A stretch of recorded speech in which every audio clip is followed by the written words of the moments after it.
Hi guys! Welcome to another episode of FaceTime. I'm Face. It's great to see you again. So, I'm back. I decided today to take a suggestion that I got on the interwebs, actually from an old theater director of mine, but I thought it was a fun idea, so we're going to try it. Okay, I got my trusty cellular device that's going to help me out here. I will credit this website below. Oh no. Okay, what am I doing? I can't. This has to change. I don't technology very well. I get this tweet that says, where is that? Where is it? Okay. I want Naughty Limericks on YouTube. I said, all right. Yes. Obvious. Anyway. So she's the one that requested Naughty Limericks, and I loved the idea, so that's what we're going to do today. But I figure that a lot of people don't really know what a limerick is. You know that there's the one about the guy from Nantucket and is it autofellatio? Is that what you call it? Anyway, so that's the one that everybody kind of knows. But a limerick in and of itself, the definition is a humorous, frequently bawdy verse of 3 long and 2 short lines rhyming AABBA, popularized by Edward Lear. So thanks very much, Babbitt. I really appreciate this. And let's get to the limericks. Here we go. Okay, so our first limerick, I found this one on this. The person that is calling you will most likely get on your nerves. We're just gonna pretend that didn't happen. There was a man called Dave who kept a dead whore in a cave. He said, I admit I'm a bit of a shit, but think of the money I save. You're creepy, but you actually probably do save a lot of money. You're still creepy and should probably be brought into a police station somewhere. No, sir. So this one I nicknamed Triplet Tits because that made me happy. And I hope it makes you happy. There was a lady who triplets begat, Nat, Pat, and Tat.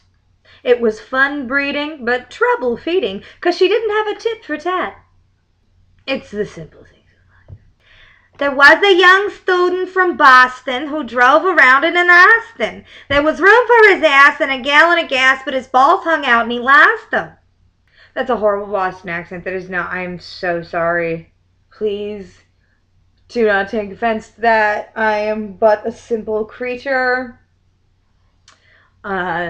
Just trying to make YouTube videos, man. I'm so sorry about that. I will get better at that. And I will fix that one day for you. Let's see. There once was a man named Screwy Dick, a man who was born with a spiral prick. His life was spent in the one long hunt to find a girl with a spiral cunt. When he found her, he dropped dead, 'cause that damn bitch had a left-hand thread. It sounds like somebody was trying to do some sort of spoken word thing with that, and it just didn't turn out very well. But some of these are just gross. I mean, they're supposed to be gross. These are the things that you should bring back. I challenge anybody that watches this to bring these back in any sort of party setting, at a bar, at I mean, plenty of places. You can just work these in. I wouldn't suggest many in church, if that's what you're into. I can only imagine that going south, because I live in the South. This one just looks fun to say. There was a young fellow named Perkin who was always jerking his gherkin, and his father. Okay, let's try it again. There once was a young fellow. I put too many words in that. It's not their fault, it's mine. There was a young fellow named Perkin who was always jerking his gherkin. His father said, Perkin, stop jerking your gherkin. Your jerkin's for firkin, not gherkin. Was that supposed to be read like the Swedish Chef? I think it was. Okay, this goes out to all my Renfest peeps that like ice skating. No, roller skating. Roller skating. This is for all of you. There once was a pirate, the story relates, who liked to go dancing on roller skates. He fell on his cutlass, which rendered him nutless and virtually useless on dates. And that is why, my piratey friends, you must always remove weaponry before you go roller disco-ing. Okay? There once was a young girl from Norway who hung by her feet from the doorway, which worked out quite well, because when you rang her bell, it actually turned out to be foreplay. See, that one's better than Nantucket to me, so go with Norway. There once was a technician named Lil that took a chance on a nuclear pill. They found a vagina in South Carolina and a boobs in a tree in Brazil. Woo. Said the cardinal to Mother Superior, "Your singing is quite inferior." She, not to be crass, did show some real class and said, "You can kiss my posterior." Go, Mother Superior, go. Yeah. Alright, in anything written by Dickens, it's certain the plot always thickens with characters, themes, and discretions it teams. As for sex, though, it's mighty slim pickings. I like that one. It's for, smart people joke limerick, which you don't see a lot, I don't think. But I like it. Naughty and cerebral. It's what I like to think of myself as. Alright, guys, this one's like 3 verses long, but it's fantastic, and I feel like this is where we should end our limericks this time. Now, if you find any more, I want you to send them to me because these are great, and I really like this. And I do agree, more naughty limericks need to be out there in the world and on the internet so that you can take these ridiculous pieces of information and go make somebody laugh somewhere. Or blush. Hopefully both. I'm hoping for both. Okay. This one's really great. This one might be my favorite. There once were 2 girls from Birmingham.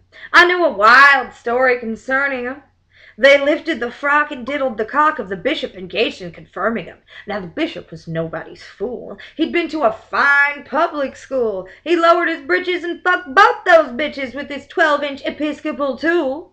But that didn't startle these 2. Why, they laughed as the bishop withdrew.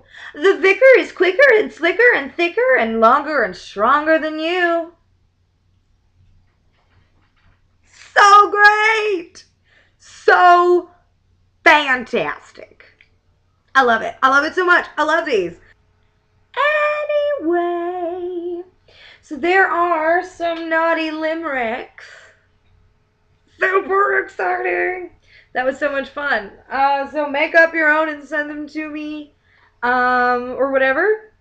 Let's move on to a couple of other things I've got going on right now.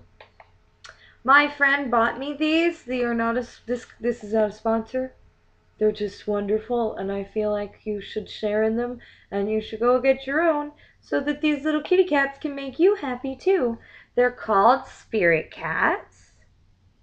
It's an inspirational 48 card deck. There's information on the back. It's by Nicole PR. I'm sorry, my nails are jank. And on the inside it says, close your eyes, soften your body, and draw a card. Listen to the magical whisperings of your intuition. Isn't it beautiful? Alright, so I'm with you guys. I'm soft. I'm open. It's great. This is my first one. Look at how beautiful that is! Alright, this one's called Seeker. Meet Spiral. He is always searching, reaching, seeking, questioning. He even looks a little bit like a question mark. He is an endlessly curious kitty, peering into the mystery and seeing what stars he can bring home to his family. Follow this kitty as you spiral inward. I can't speak. Follow this kitty as you spiral inward and seek to understand yourself more fully. Peer deep into what you feel, what you believe, and what you know. Ask what is hiding beneath this feeling. Where did this belief originate, and where is it taking me? What are the treasures of meaning and understanding that I can still distill from each What are the treasures of meaning and understanding that I can distill from each experience? Spiral is calling you to begin your quest today. Thanks, Spiral! I want to do one of these every day with you guys. We'll do them in morning tea. We'll do them in just regular FaceTime. We'll just do them until they're done, and I'll keep doing these because they're beautiful and wonderful, and thank you so much. She's amazing. My friends are amazing, and they buy me incredible gifts, and I am very grateful for them.